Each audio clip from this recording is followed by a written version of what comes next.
ओम शांति। 10 अप्रैल 2026 बाबा ने कहा, मीठे बच्चे, जी बाबा। भारत को सैल्वेज करने तुम बच्चे इस समय बाप के मददगार बनते हो। बाप आए हैं भारत को सैल्वेज करने, तुम बच्चे इस समय बाप के मददगार बनते हो। भारत ही प्राचीन खंड है। प्रश्न, ऊंची मंजिल में रुकावटें डालने वाली छोटी छोटी बातें कौन सी है? ऊंची मंजिल में रुकावटें डालने वाली छोटी छोटी बातें कौन सी है? छोटी छोटी बातें, छोटी छोटी बातें कौन सी है? ऊंची मंजिल में रुकावटें डालने वाली छोटी छोटी बातें कौन सी है? छोटी छोटी बातें।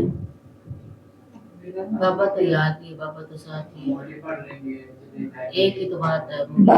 बाबा ने कहा, अगर जरा भी कोई शौक है, अनासक्त वृत्ति नहीं है, अच्छा पहनने खाने में बुद्धि भटकती रहती है, तो ये बातें ऊंची मंजिल पर पहुंचने में अटक डालती है। इसलिए बाबा कहते हैं, बच्चे वनवाह में रहो, तुम्हें तो सब कुछ भूलना है, ये शरीर भी याद ना रहे। ओम शांति।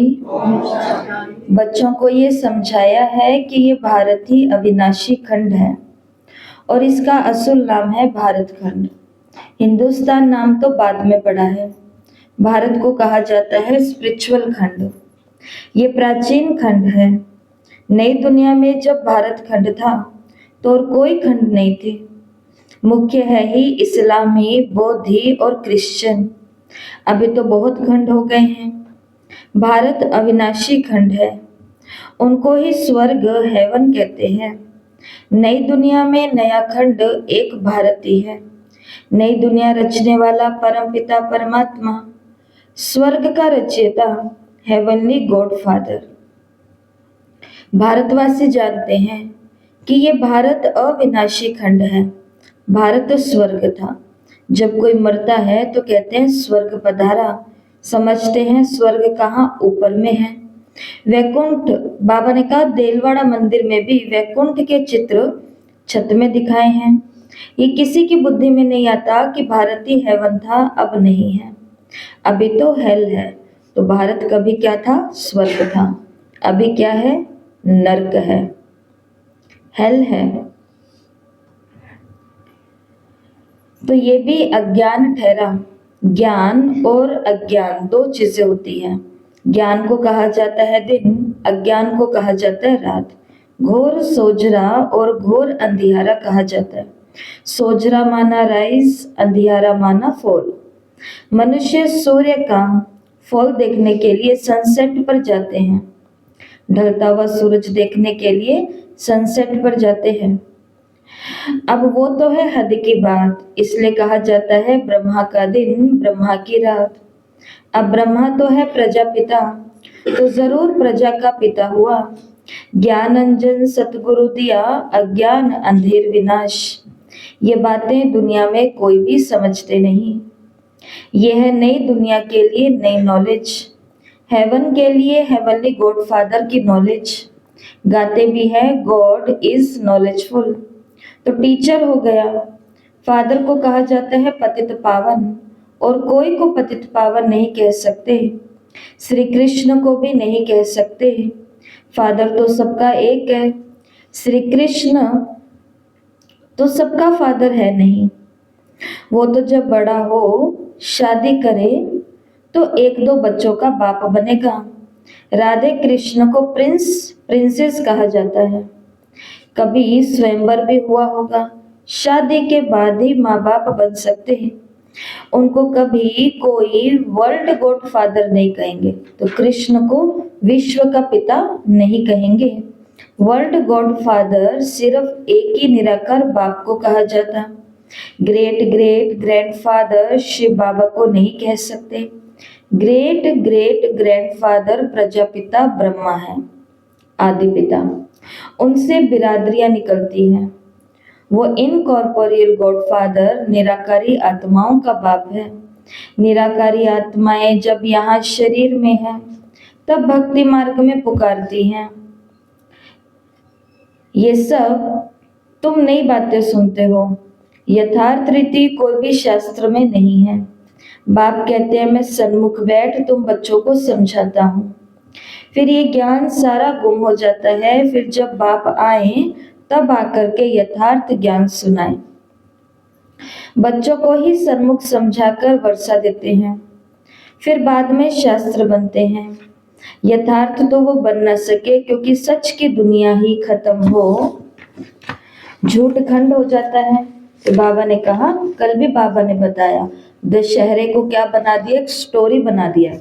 रावण की हत्या होना, रावण का वध होना, रावण का संहार होना, इसको एक बहुत सुंदर मनोमय क्या बना दी है, कहानी बना दी है, स्टोरी बना दी है। लेकिन वास्तव में बाबा बोलते हैं जो इसका यथार्थ मतलब था वो क्या था, कि परमात्मा ने सभी के भीतर बैठे हुए 10 विकारों रूपी रावण का क्या किया था, वध किया था।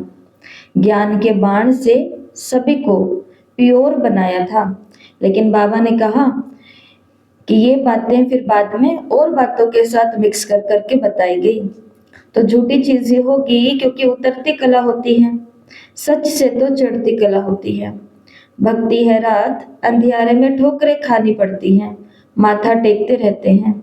ऐसा घोर अंधियारा है, मनुष्यों को तो कुछ भी नहीं पता रहता, दर दर धक्के खाते रहते।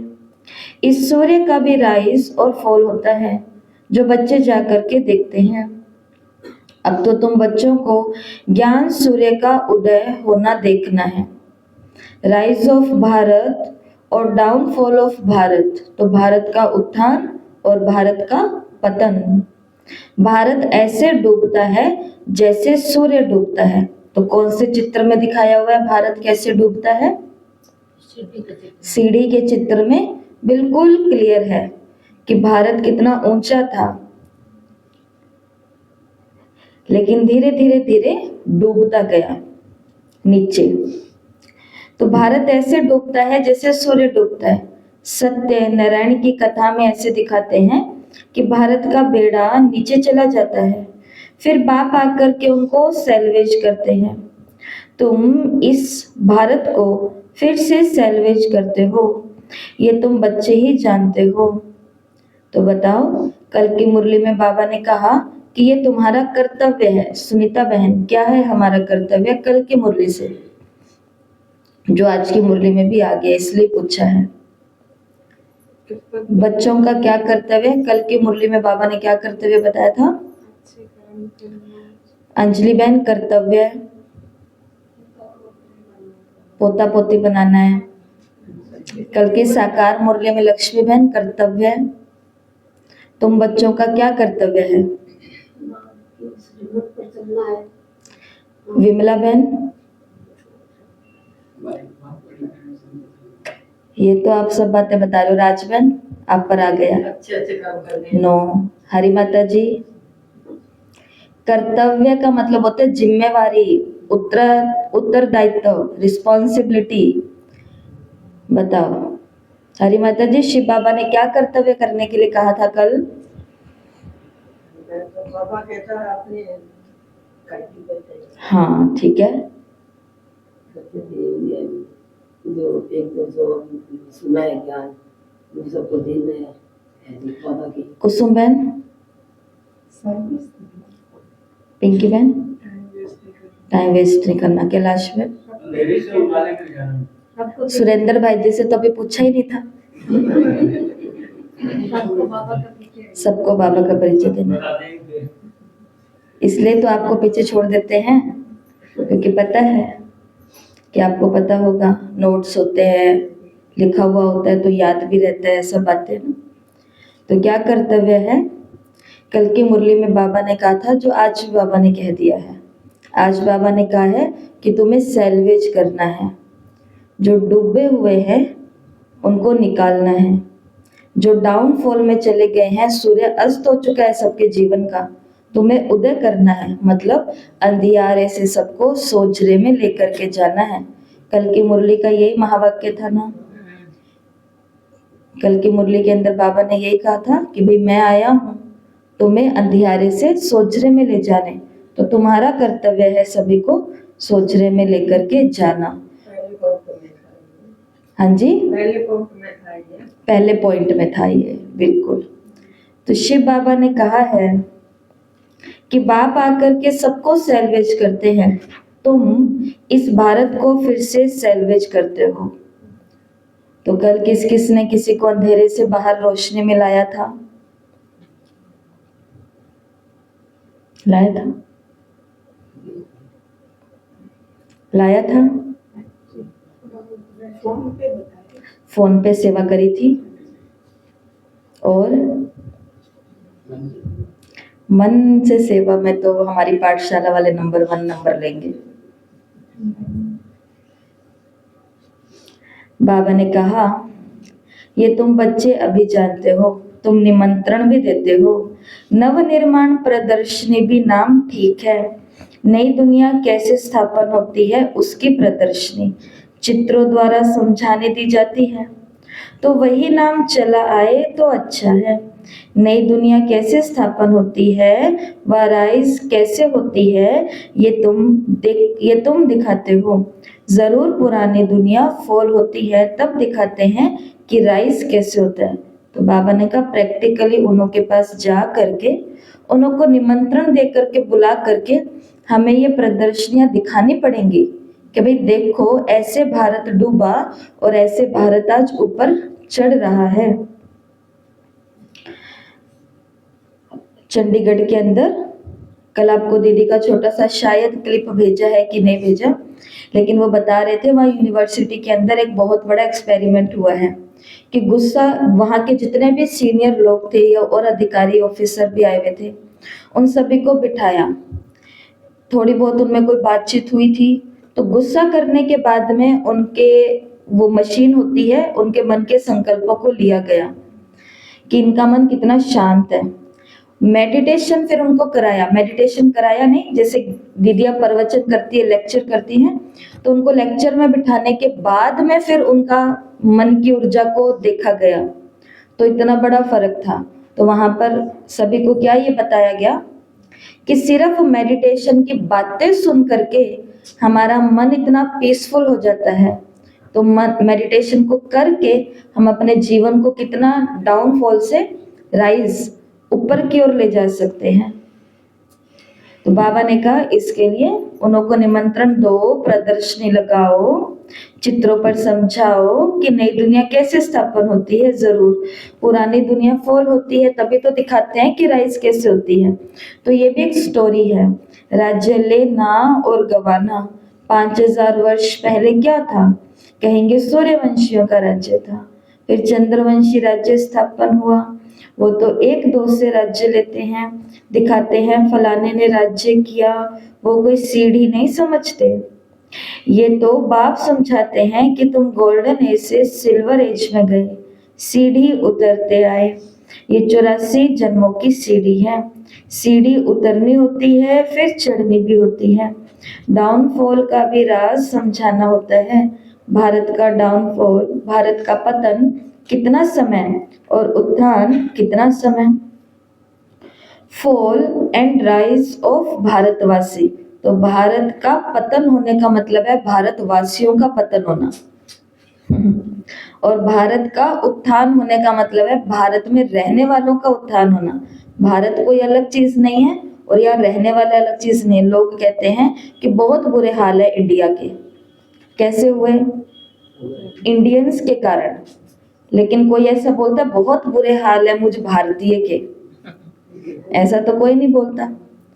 मुझ भारतीय के ही बुरे हाल है तो इस भारत के बुरे हाल है। अगर मुझ एक भारतीय का सुधार हो जाए तो पूरे भारत का सुधार हो जाए। अगर ऐसा लक्ष्य लेकर के कोई चले तो शायद पूरे भारत का भला हो ना हो, लेकिन एक इंसान की पूरी पीढ़ियों का तो भला हो जाएगा। लेकिन ब्लेम गेम खेलते हैं। भारत का पतन हो गया, भारत का पतन हो गया। लेकिन बाबा को बहुत दया आती है, बहुत तरस आता है कि भारत का पतन नहीं हुआ, भारतवासी का पतन हो गया है। मेरी बुद्धि, दुनिया की बुद्धि नहीं भ्रष्ट हुई, भारत की बुद्धि नहीं भ्रष्ट हुई। किसकी बुद्धि भ्रष्ट हुई है? मेरी हुई है, भारतवासी की हुई है। शिव बाबा ने कहा, फॉल एंड राइज ऑफ भारतवासी, विचार सागर मंथन करना होता है। मनुष्यों को टेम्पटेशन में कैसे लाएं, और फिर निमंत्रण भी देना है। समझ में आई बात? टेम्पटेशन का मतलब है प्रलोभन।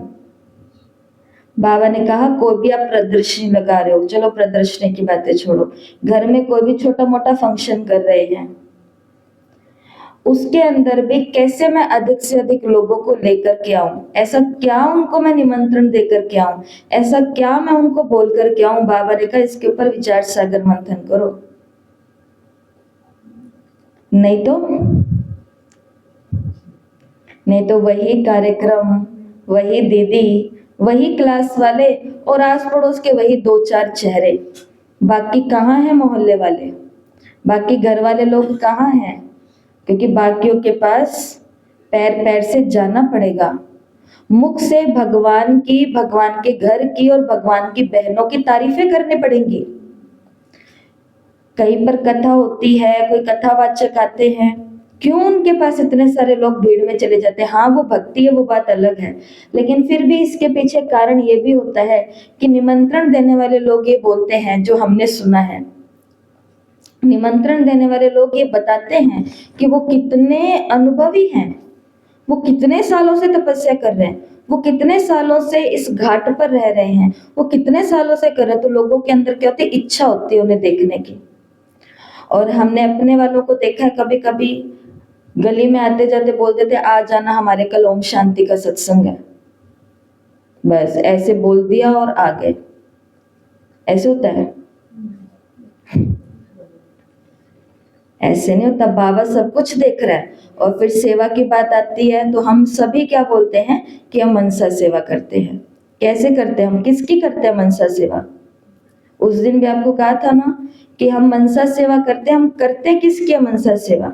जिनकी अभी तक हमने वाणी से सेवा नहीं की, जिनकी अभी तक हमने कर्मणा से सेवा नहीं की, जिनकी अभी तक हमने चित्र प्रदर्शनी भोग खिला करके, गिफ्ट बांट करके कुछ हमने प्रैक्टिकल में किया ही नहीं है। हम मनसा सेवा किसकी कर रहे हैं? वो ग्लोब के ऊपर बैठ करके तो नहीं कर रहे कहीं पर। ये करना है, मनसा सेवा करनी है। लेकिन बाबा हमसे क्या चाहते हैं कि किसी का बेटा डूबा हुआ है, वो तुम्हारे आगे आके रोज रो रहे हैं, वो तुम्हें अपने घर के बुरे बुरे हालात बता रहे हैं, वो टेंशन में पड़े, और हम उनसे पूरी घंटों घंटों बातें करके उनको शांति का ज्ञान सुना देते हैं। उनको भेजो ठिकाने पर। हमारी प्रदर्शनी के अंदर कितने सारे लोग आए थे, 5-7 हजार लोग आए थे। और वो जो लोग आए थे वो सभी हनुमानगढ़ के थे ही नहीं। ये हमारी माताओं को, बहनों को पता है।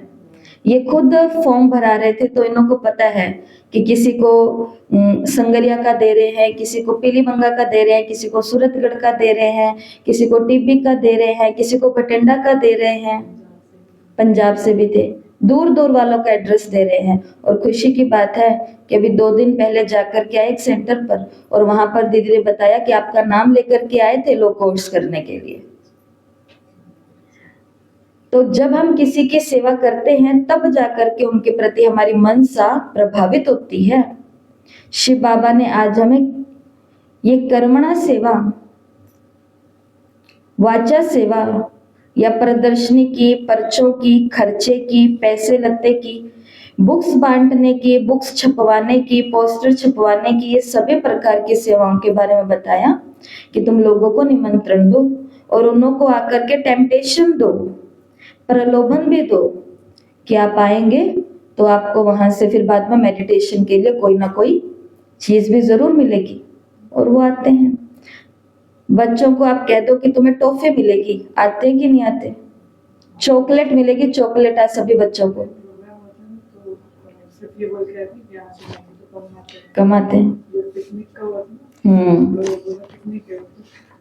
फिर आए, टेम्पटेशन तो देनी पड़ेगी ना, टेम्पटेशन तो देनी पड़ेगी, प्रलोभन देना पड़ेगा।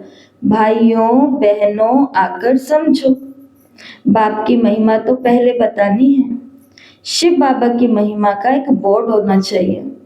पतित पावन, ज्ञान का सागर, पवित्रता, सुख शांति का सागर, संपत्ति का सागर, सर्व का सद्गति दाता, जगत पिता, जगत शिक्षक, जगत गुरु शिव बाबा से आकर अपना सूर्यवंशी चंद्रवंशी वर्षा लो, तो मनुष्यों को बाप का पता पड़े। बाबा ने कैसा बोर्ड बनवाओ ताकि लोगों को पता पड़े कि यहाँ पर कौन क्या करवा रहा है। बाप की और श्री कृष्ण की महिमा अलग अलग है, ये तुम बच्चों की बुद्धि में बैठा हुआ है। सर्विसेबल बच्चे जो हैं वो सारा दिन दौड़ी दौड़ी करते रहते हैं। क्या करते रहते हैं? दौड़ते रहते हैं, आगे पीछे ऊपर नीचे इधर इधर इधर। सर्विसेबल अपनी लौकिक सर्विस होते भी छुट्टी लेकर के सर्विस में लग जाते हैं। ये है ही ईश्वरीय गवर्नमेंट। खास बच्चियां अगर ऐसी सर्विस में निकल जाएं तो बहुत नाम निकाल सकती हैं। सर्विसेबल बच्चों की पालना तो अच्छी रीति होती रहती है क्योंकि शिव बाबा का भंडारा भरपूर है। सर्विस नहीं कर सकते, लेकिन जो सर्विस करने वाले हैं उन्हों की पालना तो कर सकते हैं। जैसे शीलू दीदी का नाम आपने सुना हुआ है।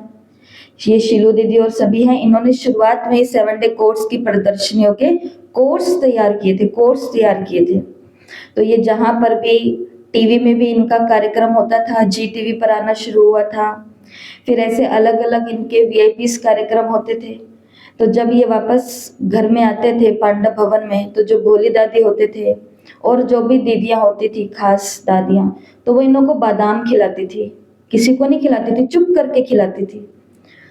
क्यों? क्योंकि तुम दिमाग ज्यादा चलाती हो ना, इसलिए तुमको काजू बादाम खाने की जरूरत है। भोली दादी भंडारा संभालती थी, वो नहीं जाती थी, लेकिन जो जाकर के आ रही है, दिमाग चला कर के आ रही है, ये उनकी क्या करती थी? पालना करती थी। तो आते हैं और बोल करके चले जाते हैं, हमें सेवा पर लेकर के जाओ, हमसे भी कुछ कराओ। क्या कराएं, कैसे कराएं, कितना का कराएं? क्योंकि सेवा का कोई टाइम नहीं होता है।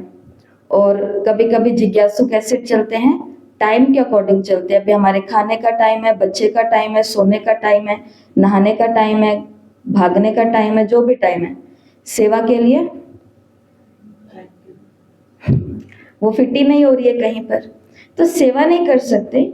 लेकिन जो सेवा कर रहे हैं या कर रही हैं बच्चियां, उनकी पालना तो अच्छी रीति से कर सकते हैं ना। लेकिन पालना करते समय भी बहुतों की बुद्धि में क्या आ जाता है? इनको तो देने वाले बहुत है, कर ना सके तो मानना तो चाहिए। तो ऐसा, क्योंकि शिव बाबा का भंडारा भरपूर है। जिस भंडारे से खाया वो भंडारा भरपूर, काल कंटक दूर। और कहा जाता है अगर एक ब्रह्मा कुमारी एक कन्या को, पवित्र कन्या को खिलाया तो 100 ब्राह्मणों को खिलाने के जितना पुण्य मिलता है। एक पवित्र कुमार को, अगर किसी के आगे पवित्र कुमार आ जाए ना, उस पवित्र कुमार को अगर खिला दिया बाबा का बच्चा, तो समझना 700 ब्राह्मणों को खिला दिया मैंने आज। और एक पवित्र युगल का मतलब जो बाबा की सेवा में छुट्टी लेकर के भी सेवा करने के लिए तैयार है, ऐसा युगल, पवित्र युगल। दोनों इकट्ठे योग करते हैं, दोनों इकट्ठे मुरली सुनते हैं, दोनों इकट्ठे दान पुण्य कर रहे हैं। ऐसे पवित्र युगल अगर आपको दिख जाए और उनको खिला दिया तो 1000 ब्राह्मणों को खिला दिया, 1000 ऋषि मुनियों को खिला दिया, इतना पुण्य मिलता है। लेकिन बहुतों की बुद्धि और बहुतों का दिल कैसा है? बहुत छोटा है, क्योंकि उनको ज्ञान की गहराई नहीं पता ना। ज्ञान की गहराई नहीं पता कि हमने शिव के भंडारे से खाया है, लेकिन शिव का भंडारा तो फिर भी क्या रहता है? भरपूर रहता है। क्योंकि ऐसे बाबा के बच्चे होते हैं जिनको पता है कि यहाँ कुमार भी है, कुमारी भी है, युगल भी है, बाबा का शिव का भंडारा और ब्रह्मा का भोजन है। शिव का भंडारा, ब्रह्मा भोजन, तो कालकंटक दूर है। तुम हो शिववंशी, वो रचता है ये रचना है। बाबुल नाम बहुत मीठा है, शिव साजन भी तो है नाम। शिव बाबा की महिमा ही अलग है। निराकार अक्षर लिखने से समझते हैं कि उनका कोई आकार नहीं है। मोस्ट बिलव्ड शिव बाबा हैं, परम प्रिय तो लिखना ही है। इस समय लड़ाई का मैदान उनका भी है और तुम्हारा भी है। शिव शक्तियां नॉन वायलेंस गाई जाती है, परंतु चित्रों में देवियों को भी हथियार देकर के हिंसा दिखा दी है। वास्तव में तुम योग अथवा याद के बल से विश्व की बादशाही लेती हो। हथियारों आदि की बात नहीं है, गंगा का प्रभाव बहुत है। बौद्धों को साक्षात्कार भी होता है। भक्ति मार्ग में समझते हैं कि गंगा जल मिले तब उद्धार हो, इसलिए गुप्त गंगा कहते हैं बाण मारा और गंगा निकली। गौमुख से भी गंगा दिखाते हैं, तुम पूछेंगे तो कहेंगे गुप्त गंगा निकल रही है। त्रिवेणी पर भी सरस्वती को गुप्त दिखाया है। मनुष्यों ने बहुत बातें बना दी हैं। यहाँ तो एक ही बात है, सिर्फ अल्फ, बस। अल्लाह आकर वैष्ट स्थापन करते हैं, खुदा दोस्त, खुदा हेवन स्थापन करते हैं, ईश्वर स्वर्ग स्थापन करते हैं। वास्तव में ईश्वर तो एक है। ये तो अपनी अपनी भाषा में भिन्न भिन्न नाम रखे हुए हैं, परंतु ये समझते हैं कि अल्लाह से जरूर स्वर्ग की बहिष्ट मिलेगी। यहाँ तो बाप कहते हैं मन मना भव, बाप को याद करने से वर्षा जरूर याद आएगा। रचता की रचना है ही स्वर्ग, ऐसे थोड़ी कहेंगे कि राम ने नरक रचा। भारतवासियों को ये पता ही नहीं कि निराकार रचता कौन है। तुम जानते हो कि नरक का रचता रावण है, जिसको जलाते हैं। रावण राज्य में भक्ति मार्ग का सैंपलिंग कितना बड़ा है। रावण का रूप कितना बड़ा और भयंकर बनाया है। बोलते भी हैं कि रावण हमारा दुश्मन है। बाप ने अर्थ समझाया है। पेशगीर बड़ा होता है, मतलब विस्तार जो होता है वो हमेशा बड़ा होता है। रावण का शरीर भी बड़ा बनाते हैं। शिव बाबा तो है बिंदी, परंतु चित्र बड़ा बना दिया है। नहीं तो बिंदी की पूजा कैसे हो, पुजारी तो बनना है ना। आत्मा के लिए कहते हैं भ्रिकुटी के बीच में चमकता है अजब सितारा, और फिर कहते हैं आत्मा सो परमात्मा। कितने सुंदर बाबा ने बात बताई कि गुरुबाणी के अंदर आता है भ्रिकुटी के बीच, पंजाबी उसकी भाषा में आता है कि भाई भ्रिकुटी के बीच चमकता है अजब सितारा, जो साहिब को लगता है बड़ा प्यारा। ऐसे कुछ वाक्य आता है। तो एक तरफ तो कह दिया कि भ्रिकुटी में चमकता है एक अजब सा सितारा जो उस साहिब को बहुत प्यारा लगता है, और दूसरी तरफ क्या कह दिया, आत्मा ही कौन है, परमात्मा है। तो कितना विरोधाभास है दोनों वाक्यों का आपस में। तो फिर 1000 सुरों से ज्यादा तेज कैसे होगा। आत्मा का वर्णन तो करते हैं लेकिन समझते नहीं। अगर परमात्मा 1000 सूर्य से तेज हो तो हर एक में प्रवेश कैसे होगा। कितने अयथार्थ बातें, बाबा ने कहा कितनी झूठी बातें हैं, जो सुन करके क्या बन पड़े हैं। सुनने हैं क्या क्या और बन गए हैं क्या। कहते हैं आत्मा सो परमात्मा, तो बाप का रूप भी ऐसा ही होगा, परंतु पूजा के लिए बड़ा बनाया है। पत्थर के कितने बड़े बड़े चित्र बनाते हैं, जैसे गुफा में बड़े बड़े पांडव दिखाते हैं। जानते कुछ भी नहीं। बाबा ने कहा ये पढ़ाई है, धंधा और पढ़ाई अलग अलग है। बाबा पढ़ाते भी हैं और धंधा भी सिखाते हैं। बोर्ड में भी पहले बाप की महिमा होनी चाहिए,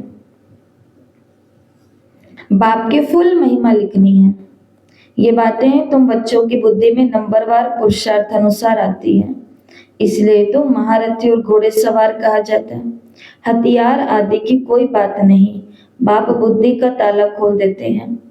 ध्यान देना, बाबा ने कहा ये गोदरेज का ताला कोई खोल न सके। जैसे वो ताला होता है गोदरेज का, और इसको समझो ये कौन सा ताला, गोदरेज। रेज का मतलब होता है किरणें, अब ये जो बुद्धि को ताला लगा है ना, ये सिवाय गॉड की रेस से, उसकी किरणों के बिना, उसके बिना कोई भी नहीं खोल सकता। तो हमारा बुद्धि का ताला खुल गया है। ताले खुले वाले बैठे हैं यहाँ पे, बंद तो नहीं किसी का ताला। ताला खुल गया अलमारी का, तो और वो बॉक्स लॉकर्स अंदर, और लॉकर भी तो है, छोटे छोटे बहुत लॉकर है, उसमें बहुत खजाने हैं। कहीं पर बहुत सहयोग का खजाना है, कहीं पर बहुत आनंद का खजाना है, कहीं पर बहुत दुआओं का है, कहीं पर क्या है, कहीं पर क्या है। अब वो खोलेगा खुद के पुरुषार्थ से और मेहनत से।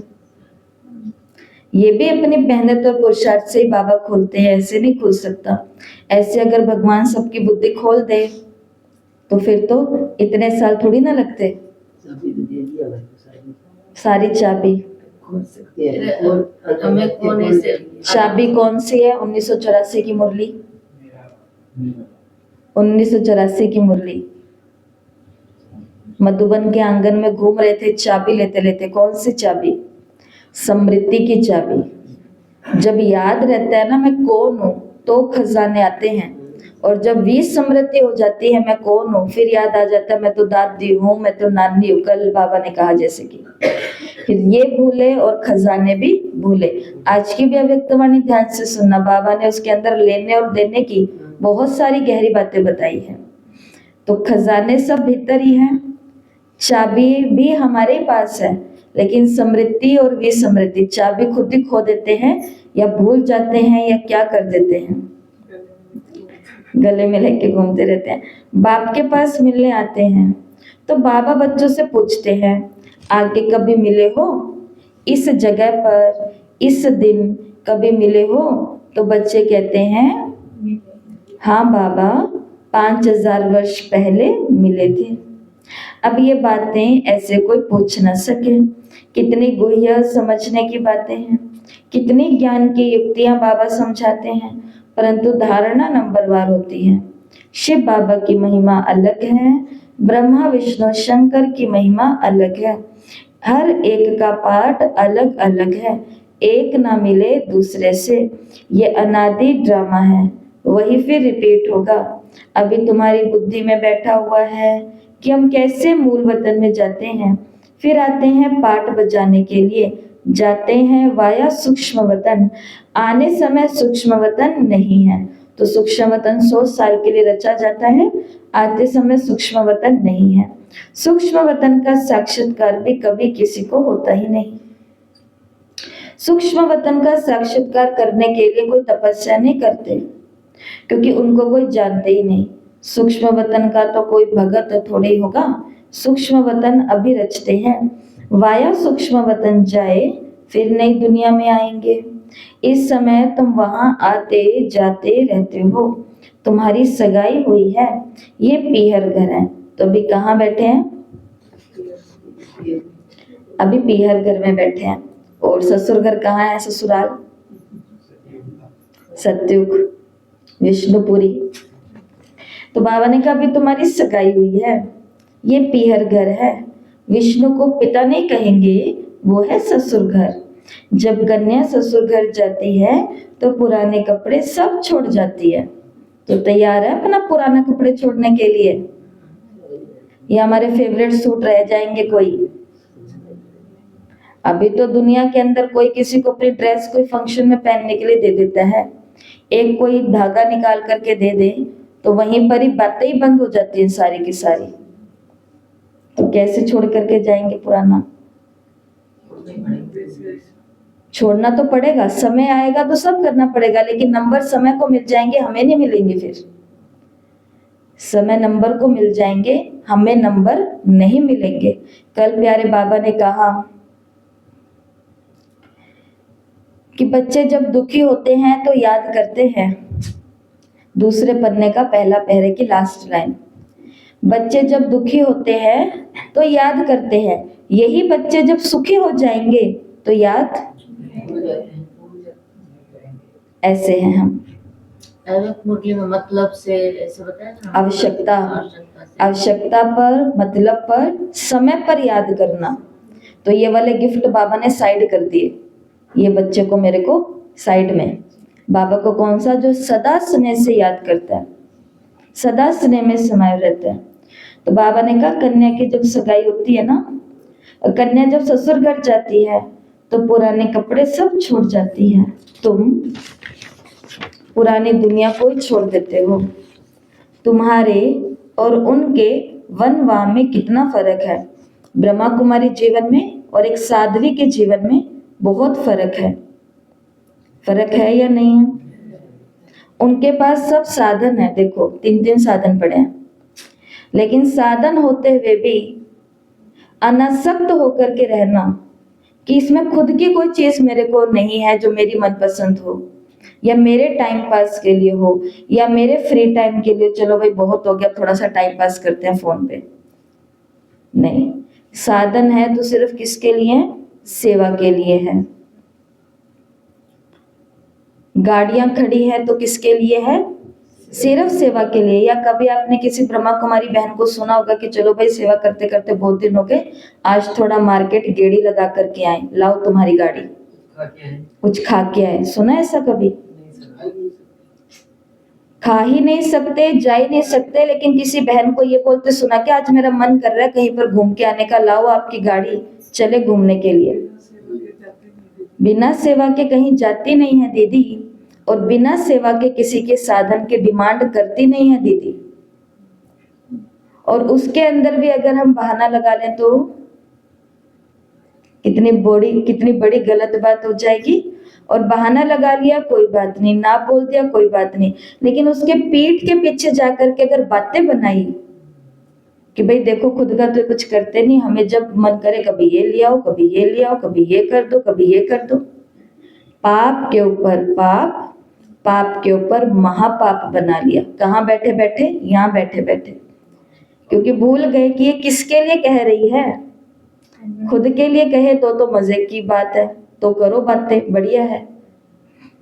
लेकिन बाबा ने कहा तुम्हारे और उनके वनवाह में बहुत फर्क है।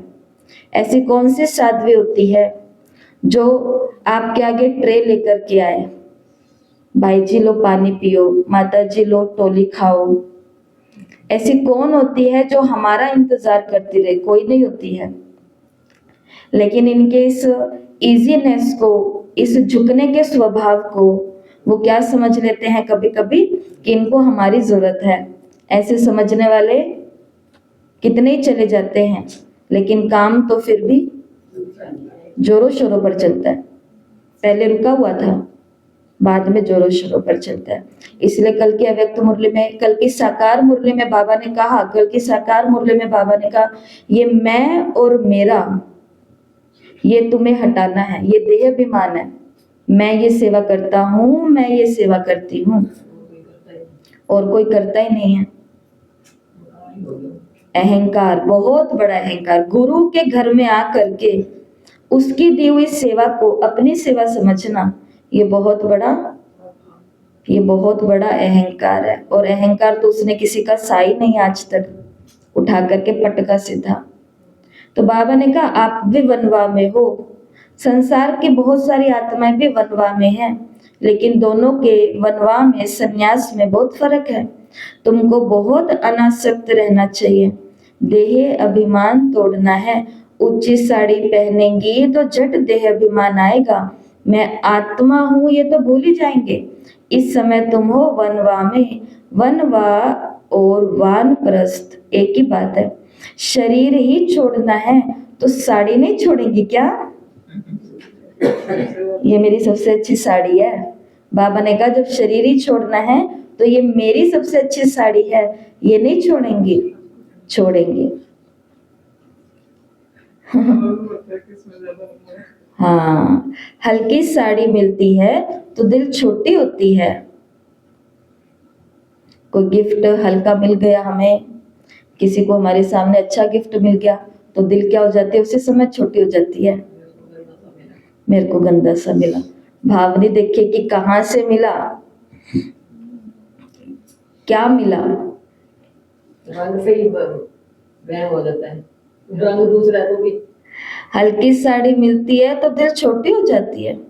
इसमें तो और ही खुशी होनी चाहिए कि अच्छा हुआ जो हल्का वस्त्र मिला। अच्छी चीज को तो ज्यादा ज्यादा संभालना पड़ता है। और जब शरीर छोड़ देते हैं तो किसी की अच्छी चीज भी दुख लगता है, आप दे दो किसी को। ये पहनने खाने की छोटी छोटी बातें ऊंची मंजिल पर पहुंचने में अटक डालती है। खास करके एक सेवाधारी आत्मा, सबके लिए बात नहीं है। कई लोग बहुत ज्यादा तनाव में आ जाते हैं कि लो अब हम कहीं शादी ब्याह में जाए तो अच्छा पहने भी ना। सबके लिए थोड़ी ना बात है। जिन्होंने खुद को समर्पित कर दिया ये उनके लिए है। बाकी तो बहुत सारे लोग ऐसे हैं जो सालों साल से भगवान से, इस परिवार से जुड़े हुए हैं, लेकिन स्नेही और सहयोगी बन करके रह रहे हैं। वो उनसे नहीं चला जाता नियमों पर, लेकिन उन्होंने कहा भी हुआ है सबको कि भाई हम नहीं फॉलो करते उनको पूरा। लेकिन तकलीफ कब होती है लोगों को, जब दिखाते हैं कि हम पूरे ओम शांति वाले हैं और खाने के पहनने के दुनियादारियों के सारे शौक पाल करके घूम रहे हैं। इससे तो अच्छा ऐसी आत्माएं बढ़िया होती हैं। लेकिन ये बातें विशेष सेवा पर और इन बहनों के लिए बाबा ने बताई कि पहनने और खाने की छोटे छोटी बातें है ना, ये ऊंची मंजिल पर पहुंचने में अटक डालती है। मंजिल बहुत बड़ी है।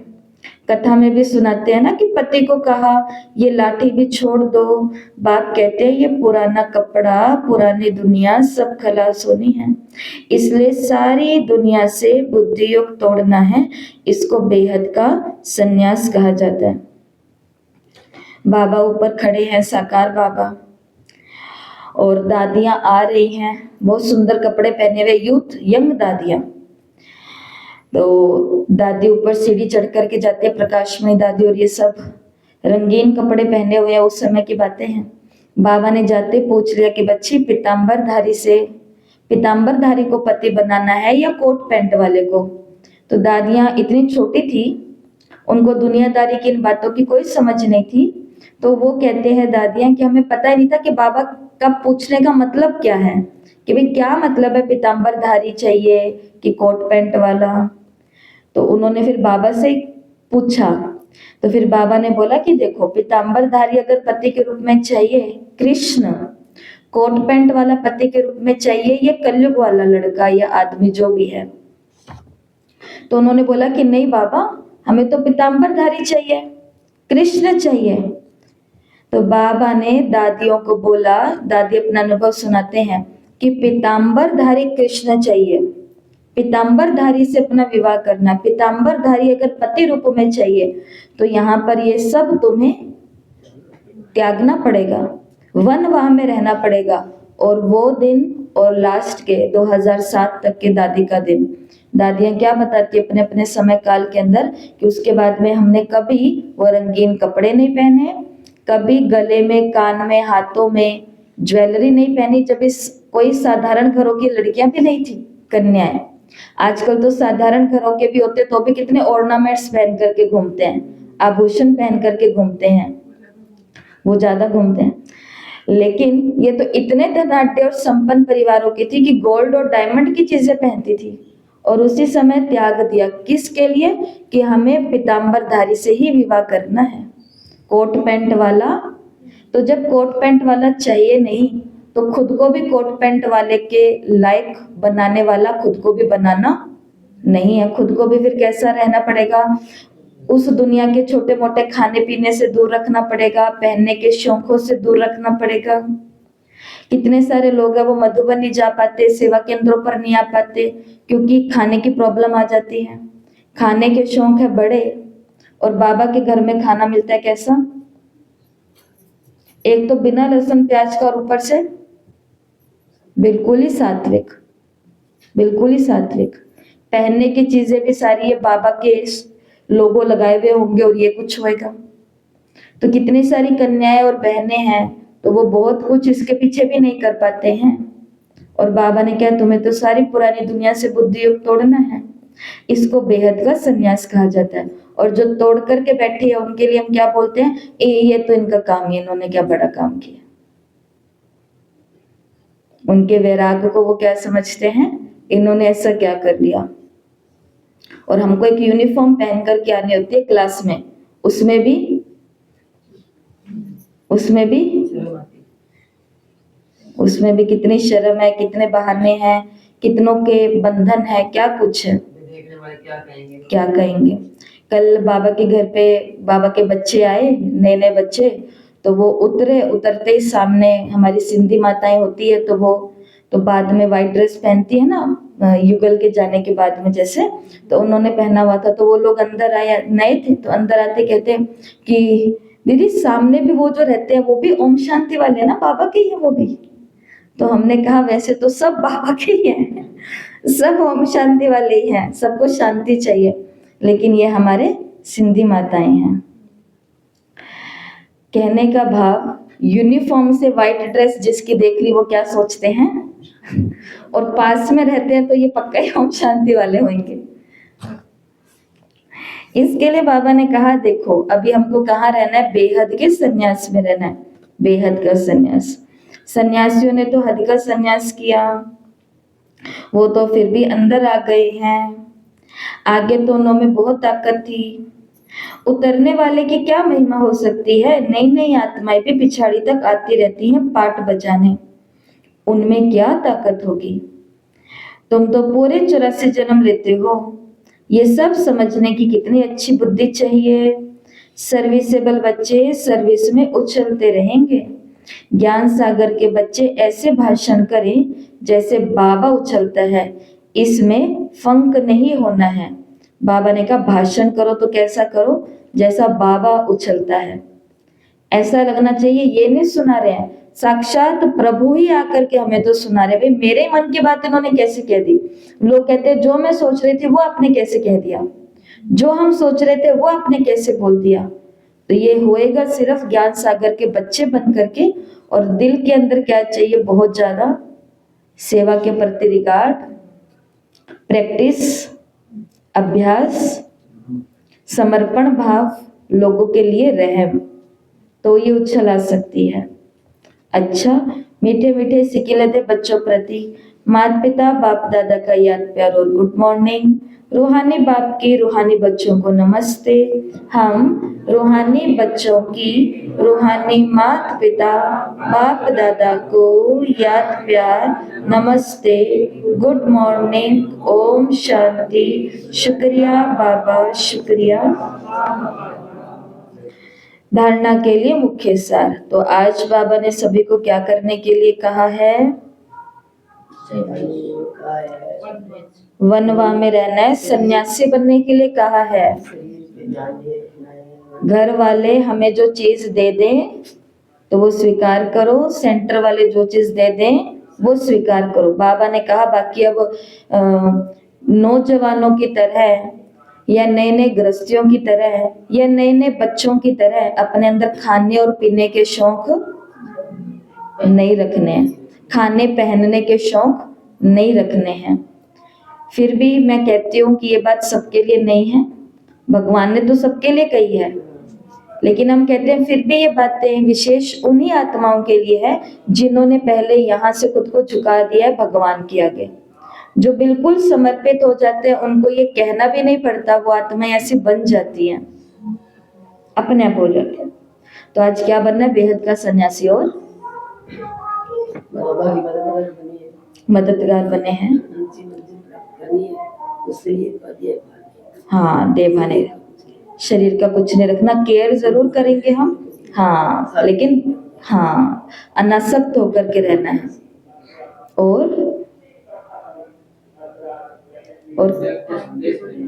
सभी को संदेश देना है। बाबा ने कहा प्रदर्शनियां लगाओ, निमंत्रण दो, और निमंत्रण कैसे देना है, आज हमारे सत्संग है आ जाना, ठीक है, वहां पे आज हमारे पार्क में प्रोग्राम है आ जाना, ठीक है, आज हमारे सेंटर पर है आ जाना, बस काम नक्की। भारत का उत्थान और पतन कैसे हुआ, टेम्पटेशन, बाबा ने कहा प्रलोभन दो उनको कि चलो उधर, एक अगर उनकी दृष्टि पड़ गई ना आपके सारे पाप खत्म हो जाएंगे, और यही होने वाला है कल की मुरली का वरदान। तुम्हारी दृष्टि से सृष्टि बदलेगी। ये जो सारा दिन यहाँ घूम रही है, यही को देख रही है, इनकी आंखों में दुनिया का एक चित्र नहीं बसता, तो ये क्या कर देंगी, नजरों से निहाल कर देंगी। तो उनको बोलो कि चलो आप उधर, आपको माउंट आबू लेके जाते हैं, आपकी तो तकदीर ही बदल जाएगी। आपको केंद्र लेकर के जाते हैं, आपका तो क्या ही हो जाएगा। अरे उनके आगे बैठो तो सही, उनको देखो तो सही, आपके अंदर ना एकदम शांति हो जाएगी। लेकिन ऐसा बोलने के लिए उनके लिए रिगार्ड तो चाहिए ना। जिसको उन आत्माओं के लिए, अपनी बहनों के लिए रिगार्ड नहीं होगा, उनके मुंह से थोड़ी ना निकलेगा कि चलो उनके पास, क्योंकि वो तो खुद ही बहनें बन करके जो लोग बैठे हैं, वो कैसे ये करेंगे। इसके लिए उनका भला नहीं हो पाता है। टेम्पटेशन देना, और क्या करना है? उत्थान और पतन भारत का कैसे हो वो बताना। हाँ, ये उनको समझाना है। भारतवासियों का हुआ है। कहते हैं भारत बहुत करप्ट हो गया है, भ्रष्टाचारी हो गया। भारत भ्रष्टाचारी हुआ या भारतवासी? भारतवासी हुए हैं। आज बाबा ने बात को क्लियर किया। भारत में प्रॉब्लम नहीं है। भारत तो यही कृष्ण की दुनिया थी, राम की दुनिया थी, राधे की दुनिया थी, सीता की दुनिया थी। लेकिन प्रॉब्लम कहाँ आ गई है? भारतवासियों में। ये रहने वाले क्या हो गए? थोड़े खोटे हो गए हैं।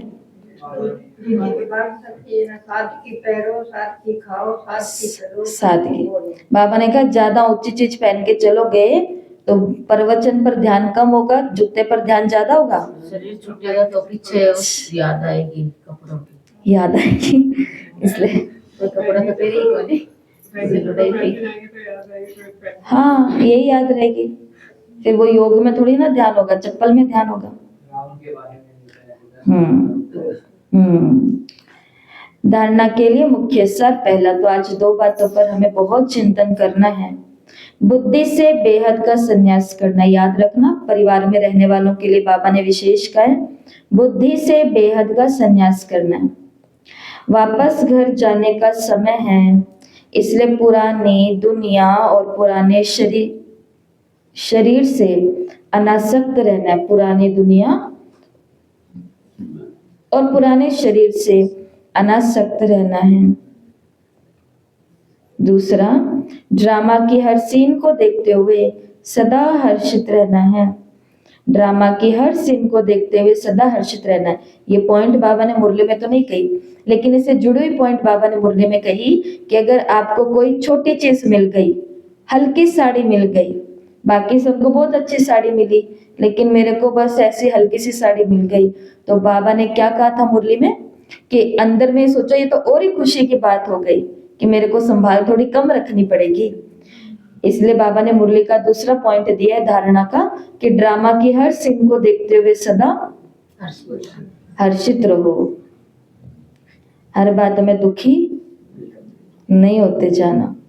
एक बार दुखी बनने का संस्कार पड़ गया ना, तो आपको बहुत बारी ये बात सिखाई है कि चीज में प्रॉब्लम नहीं होती है, प्रॉब्लम हमारे संस्कारों में होती है।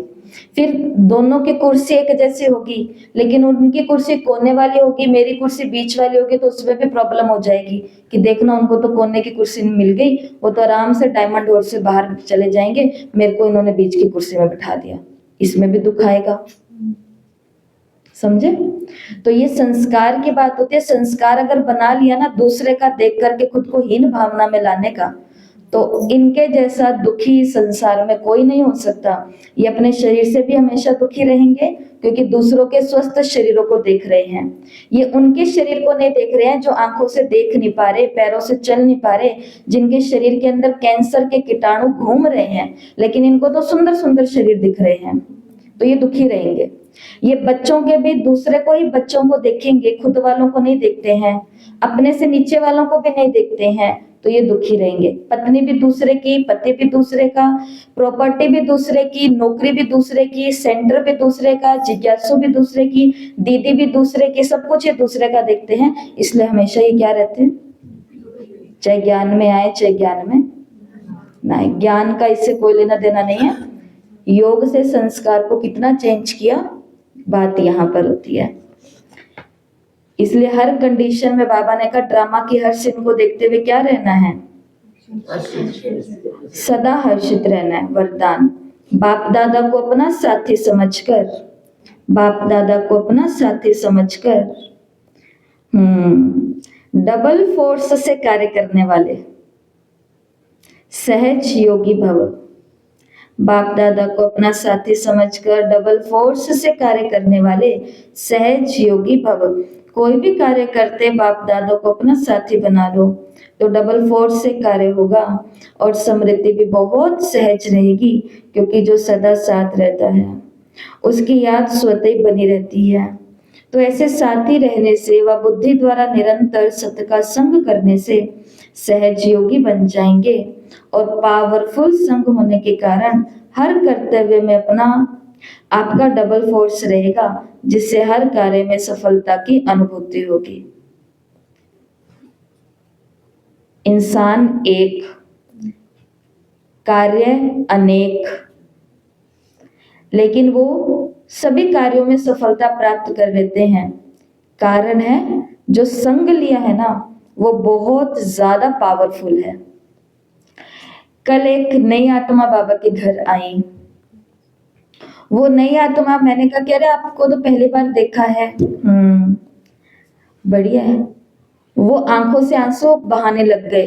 कहते मेरे को तो आपके शिव बाबा ने लाया है। उनको पता ही नहीं शिव बाबा क्या है, कैसा है, क्यों है। कहते आपके, इसको शिव बाबा समझते हैं ना, कि आपके शिव बाबा ने लाया है। मैंने कहा कि अच्छा। तो फिर वो बताती है कि मैं तो इनके घर बातें करने के लिए गई थी। बातें समझ गए ना, कौन सी बातें। घर का काम एक बार 10-11 बजे हो जाता है तो थोड़ा घूम आते हैं, अपनी कटोरी भी ले आते हैं और थोड़ा हालचाल भी पूछ आते हैं। कटोरियां लेने देने का भी सिस्टम बहुत अच्छा होता है जमाने में। तो वो कहती मैं तो गई थी इनसे बातें करने के लिए, 4 दिन के लिए पीहर, 5 दिन के लिए पीहर में आई हुई हूँ। ये आपसे बात कर रहे थे कि हम बाबा के घर आ रहे हैं। तो मैंने कहा कि कहाँ। तो इन्होंने बोला कि चलो आपको भी मेरे साथ चलना है। वो कहते कि नहीं अभी, वो कहते कि क्यों, अभी अपने 2 घंटा यहाँ बैठते ना, चलो आपको मैं लेकर के चलती हूँ। बड़ी दूर से वो आए और उन्होंने इतना सुंदर अनुभव किया। वो कहती मैं 4-5 दिन यहाँ पर हूँ, मैं सब कुछ समझ करके जाऊंगी और वहां जाकर के अपना सब कुछ मैं नियम से चलूंगी और मैं माउंट आबू जाऊंगी। और सोचो यही वो दूसरे पड़ोस के अगले घर में चली जाती अपनी कटोरी लेने के लिए और उसके साथ तो 1-2 घंटा बढ़िया मस्त मजेदार पूरे मोहल्ले की बेटे बहुओं की सभी की बातें अच्छे से करके आती। आप आती सिर्फ संग, एक ज्ञानी आत्मा के संग में बैठी जो अभी इधर आ रही थी तो उसके साथ आई तो तर गई, और उधर बैठी रहती तो ये 5 दिन भी उसके पीहर में आकर के आज तक जैसे गए हैं वैसे ही जाते, झरमुई झगमुई में। अब ये तो हो गई दुनिया का। अगर अच्छा संग मिल जाए, एक संत प्रकार का इंसान मिल जाए ना, सत्संगी व्यक्ति मिल जाए, वो आपको सत्संग में घुमाता रहेगा, आज इधर चलो, आज इधर चलो, ये करो, ये करो, ये करो।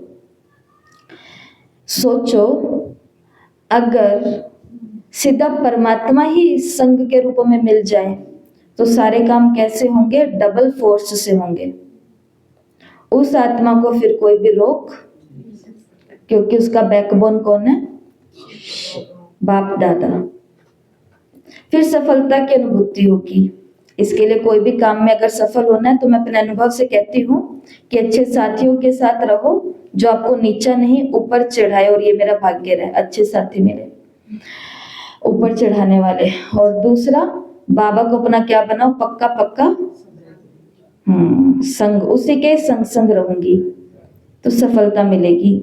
स्लोगन है, महारथी वो है जो कभी माया के प्रभाव में परवश न हो। महारथी वो है जो कभी माया के प्रभाव में परवश ना हो। ये है आज के अव्यक्त इशारे। महान बनने के लिए मधुरता और नम्रता का गुण धारण करो। मधुरता ही ब्राह्मण जीवन की महानता है। जहाँ मधुरता है वहाँ पवित्रता है। बिना पवित्रता के मधुरता नहीं आ सकती। जितना बुद्धि में नशा हो उतना ही कर्म में नम्रता और बोल में मधुरता हो। ऐसे नशे में रहने से कभी नुकसान नहीं होगा।